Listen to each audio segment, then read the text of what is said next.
சொன்னாங்களா அவங்க? ஏன் அவங்க வாங்கி கொடுத்துக்க வேண்டியதானே? சரிங்க, 25 ஆண்டு காலம் இருந்தீங்களா, ஏன் பண்ணல? யாருங்க பண்றதுக்கு முன்னால ஒவ்வொன்றா படிப்படியா பண்ணிட்டு வரோம். இப்ப நீ சத்யாநகர் குணசேகரனுக்கு பண்ணி கொடுத்தாரு, 150,000 பட்டாவுக்கு ரெடி பண்ணாரு, குடிசை வகை மாற்றம் பண்ணி கொடுத்தோம். இருங்க, இதுக்குதான் குடிசை மாற்றம் இருந்து வகை மாற்றம் பண்ணி கொடுத்தோம். அதுக்கு அலைஞ்சிட்டு இருந்தாரு. அதுக்கு இறந்து போன நம்மை விட்டு பிரிந்த குணசேகரன் அவர்கள் படிப்படியா ஏறி வகை மாற்றம் பண்ணி 25 ஆண்டு காலம் அலைஞ்சிட்டே இருந்தீங்களா? இருங்க, வகை மாற்றம் பண்றதுக்கு யாருகிட்டையும் எந்த மக்கள்கிட்டையும் பணம் வாங்காம அழைத்து கொண்டு போய் சென்று சம்பத்து போனவர்களே தெரியும். அழைத்து போய் வகை மாற்றத்துக்கு நீங்க 90% ரெவன்யூ டிபார்ட்மெண்ட்ல வகை மாற்றத்துக்கு பண்ணி வச்சோம். அதுக்குள்ள அடுத்து எங்களுக்கு ஒரு வாய்ப்பு தரல, மீண்டும் எங்களுக்கு ஒரு வாய்ப்பு கொடுங்க, நாங்க பண்ணி தரோம்.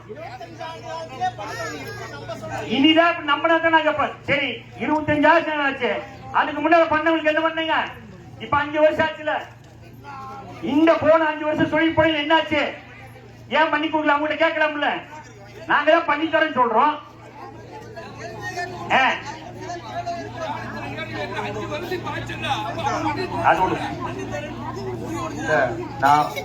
உண்மையிலேயே நியூஸ் திருப்பூர்.